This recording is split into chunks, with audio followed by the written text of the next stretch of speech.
ഇത് ഗോദീശ്വര അമ്പലമാണ് കേട്ടോ. ഞങ്ങളെ വീടിന്റെ ഭാഗത്താണ്, ബേപ്പൂരാണ് ഈ അമ്പലം ഉള്ളത്. ഇതിന് ഗോമതീശ്വരം എന്നായിരുന്നു അറിയപ്പെട്ടിരുന്നത് ആദ്യം. ഇപ്പം അത് ലോപിച്ച് ഗോദീശ്വര ആയതാണ് കേട്ടോ. അതുപോലെ തന്നെ ഇതിന്റെ പ്രതിഷ്ഠ, അതായത് ദർശനം പടിഞ്ഞാട്ടാണ്. അതുകൊണ്ട് തന്നെ ഭയങ്കര ശക്തിയാണെന്നാണ് പറയുന്നത് കേട്ടോ. ഇതിനെ കേരളത്തിന്റെ കാശി എന്നാണ് അറിയപ്പെടുന്നത്. പിന്നെ വിഷ്ണു ഭഗവാനും ശിവഭഗവാനും ഒരുപോലെ പ്രാധാന്യം കൊടുക്കുന്ന ഒരു അമ്പലം കൂടിയാണ് കേട്ടോ ഇത്. പിന്നെ ഇതിന്റെ ഐതിഹ്യം എന്താന്ന് വെച്ചാല്, ഇത് ഒരു കടലാക്രമണത്തിൽ ഈ അമ്പലം കടലെടുത്ത് പോയിട്ടുണ്ടായിരുന്നു. അപ്പൊ അങ്ങനെ 2 ബ്രാഹ്മണന്മാര് തെക്കുനിന്ന് കാശിയിലേക്ക് യാത്ര പോയിരുന്നു കേട്ടോ. ആ സമയത്ത് ഇങ്ങനെ തകർന്ന ഈ അമ്പലത്തിന്റെ അവിടെ ഒക്കെ അവരിങ്ങനെ വന്നു. അപ്പോൾ ഒരു പശു വയ്യാതെ കിടക്കുന്നുണ്ടായിരുന്നു. അപ്പൊ ആ പശുവിനെ അവര് ശുശ്രൂഷിച്ചു 2 പേരും കൂടി. കുറേ ദിവസം മുന്നോട്ട് പോയി അതിന് മാറുന്നത് വരെ എന്നുള്ള രീതിയിൽ ഇങ്ങനെ നിന്ന് പോയപ്പോഴേ അപ്പം ഒരു ബ്രാഹ്മണൻ പറഞ്ഞു, നമ്മള് ഇങ്ങനെ കാശിക്ക് പോവാനുള്ളതാണെന്നുള്ള കാര്യം മറക്കണ്ടെന്ന് പറഞ്ഞു. അപ്പൊ മറ്റേ ബ്രാഹ്മണൻ പറഞ്ഞു, എങ്ങനെ ഈ പശുവിനെ ഒറ്റയ്ക്കിട്ട് പോരുക, വയ്യാത്തതല്ലേ, അപ്പം എനിക്ക് വരാൻ തോന്നുന്നില്ല എന്ന് പറഞ്ഞപ്പം മറ്റേ ബ്രാഹ്മണൻ മനസ്സില്ലാ മനസ്സോടെ ആണെങ്കിൽ അദ്ദേഹം യാത്ര തിരിച്ചു കേട്ടോ.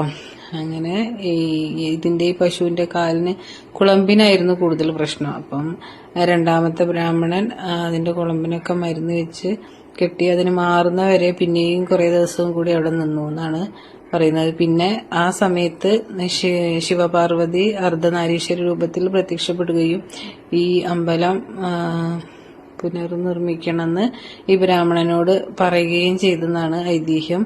എന്നിട്ട് ഇതിന്റെ പ്രതിഷ്ഠയൊക്കെ കടലിൽ പോയിട്ടുണ്ടായിരുന്നു. അതൊക്കെ വീണ്ടും എടുത്ത് വീണ്ടും ഉണ്ടാക്കിയതാണ് എന്നാണ് അറിയപ്പെടുന്നത് കേട്ടോ. അതുപോലെ തന്നെ ഇവിടെ കൂടുതലായിട്ടും ബലിതർപ്പണം ഉണ്ടല്ലോ, ബലിതർപ്പണത്തിനാണ് പ്രാധാന്യം കൂടുതൽ. ഒരുപാട് ആളുകൾ ബലിയർപ്പിക്കാൻ വരും. പിന്നെ ഈ ശ്രാദ്ധം നടത്തുന്ന സമയത്തും അതുപോലെ തന്നെ ഈ വാവുബലി, അതിനൊക്കെ ഒരുപാട് ആളുകൾ വരും കേട്ടോ.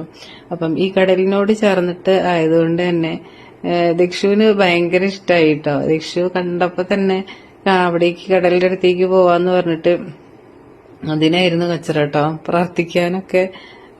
പ്രാർത്ഥിക്കുന്നതിന് മുന്നേ അവിടെ പോവാന്ന് പറഞ്ഞിട്ടായിരുന്നു മൂപ്പര കച്ചറ.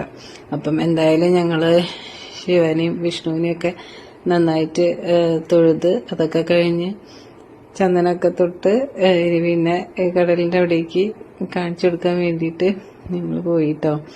അവിടെ ആ കടലിനോട് ചേർന്നിട്ടുള്ള ഭാഗത്തൊക്കെ വേസ്റ്റ് നമ്മളെ പോലുള്ള ആളുകൾ ഇട്ടതാണോ ഇനി കടലിൽ നിന്ന് തിരയടിച്ചപ്പോ വന്നതാണോ എന്ന് അറിയില്ല. അവിടെയൊക്കെ കുറെയൊക്കെ നാശമായിട്ടുണ്ട്. എന്നാലും നല്ലൊരു അറ്റ്മോസ്ഫിയർ ആണ് കേട്ടോ ഈ അമ്പലത്തിലേക്ക് വരുന്ന സമയത്ത്. അപ്പൊ കുറച്ചു നേരം ഞങ്ങള് അവിടെയൊക്കെ ഇരുന്ന് അതിലെ കാഴ്ചകളൊക്കെ കണ്ട് കുറച്ചു നേരം ഇരുന്നതിന് ശേഷമാണ് ഞങ്ങൾ തിരിച്ചു പോയത് കേട്ടോ. ദക്ഷുവിന് പോരാൻ തീരെ മൂടില്ല. അവനതിലൂടെ ഓടിക്കളിക്കാനും അവിടെ ഇരിക്കാനും ഒക്കെ ആയിരുന്നു ഇഷ്ടം. എന്തായാലും ഞങ്ങള് പിന്നെ അവിടെ